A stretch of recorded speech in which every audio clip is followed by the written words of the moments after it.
नमस्कार दोस्तों, आज मैं आपको गणेश भगवान की कथा सुनाने जा रही हूँ।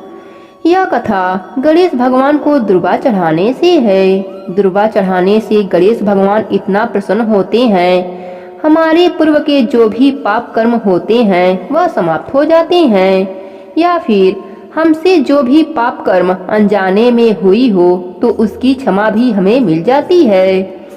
प्रेम से बोलिए गणेश भगवान की जय हो। एक बार एक नगर में एक ब्राह्मण और एक ब्राह्मणी रहते थे। ब्राह्मण बहुत ही धनवान था। वह हर कार्य धर्म का करता। वह आए हुए अतिथि का सत्कार करता, भगवान की पूजा पाठ भी बहुत करता। वह ब्राह्मण होने के सभी कार्य करता।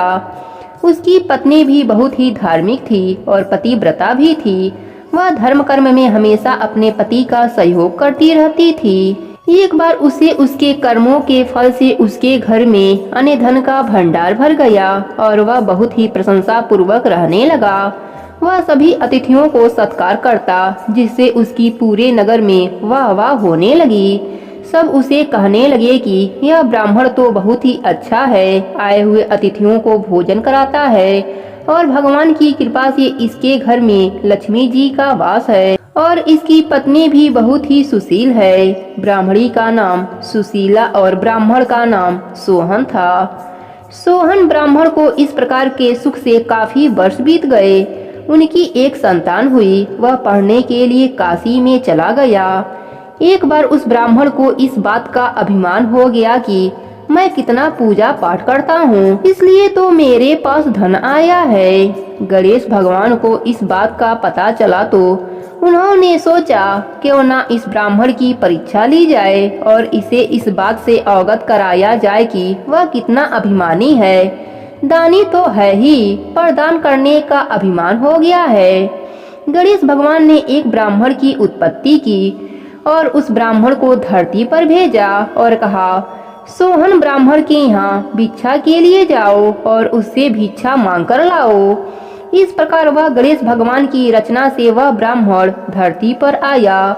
उसके फटे कपड़े थे, वह दिखने में दरिद्र लग रहा था, वह भूख प्यास से तड़प रहा था। सोहन ब्राह्मण के दरवाजे पर जाकर खड़ा हो गया और भिक्षा के लिए याचना करने लगा। कोई मुझे भिक्षा दे दे, कोई मुझे भिक्षा दे दे। तभी सोहन ब्राह्मण को पता चला कि कोई याचक आया है। वह दरवाजे के बाहर गया तो एक फटे पुराने हाल में बुरी अवस्था में एक ब्राह्मण खड़ा है। परंतु उसे देख उसके मन में आया कि यह कैसा ब्राह्मण है, दरिद्र दिख रहा है, ब्राह्मण जैसे इसके कोई निशान नहीं। सोहन ब्राह्मण ने कहा, कहिए आप किस लिए मेरे दरवाजे पर आए हैं। तब ब्राह्मण बोला, मैं भी एक ब्राह्मण हूँ, मैं बहुत गरीब हूँ, मेरी दशा बहुत खराब है, मैं भूख प्यास से कई दिनों से तड़प रहा हूँ, मुझे भिक्षा दे दो, मैं भोजन करना चाहता हूँ। तब सोहन ब्राह्मण बोला, मैं ऐसे किसी ब्राह्मण को भिक्षा नहीं देता जिसमें ब्राह्मण की कोई निशानी ना हो और ना ब्राह्मण जैसे दिखे। तुम तो इतने दरिद्र हो, तुम जरूर वैश्य होगे या फिर शूद्र होगे। इस प्रकार की बातें सोहन ब्राह्मण उससे कहने लगा। तब ब्राह्मण बोला, मैं भगवान गणेश का भक्त हूँ, गणेश जी का आराधना करता हूँ, परंतु मेरे पूर्व जन्म के पाप हैं, इसलिए मैं इस धरती पर इस रूप में हूँ, परंतु मैं गणेश भगवान का परम भक्त हूँ। तब सोहन ब्राह्मण को हंसी आई और बोला, तुम और गणेश भगवान का भक्त, अगर तुम गणेश भगवान के भक्त होते तो तुम्हारे घर में भंडारे भरे होते, तुम इस तरह दरिद्र नहीं होते। देखो, गणेश भगवान का भक्त मैं हूँ, मुझे किसी भी चीज की कोई कमी नहीं है, मेरे घर के भंडारे भरे पड़े हैं, अन्न धन की वृद्धि हो रही है, मेरी पत्नी भी सुलोचना है, वह भी धर्मवती है, हम दोनों पति पत्नी सुखपूर्वक अपना जीवन व्यतीत कर रहे हैं। तुमने जरूर कोई बुरे कर्म किए होंगे, इसलिए तुम दरिद्र मनुष्य बने हो, परंतु तुम ब्राह्मण नहीं हो सकते। ऐसी ही बातें करते करते उसे काफी देर हो गई। तब उस दरिद्र ब्राह्मण ने कहा, आप मुझे भिक्षा दीजिए ताकि मैं अपनी भूख तृप्त कर सकूं।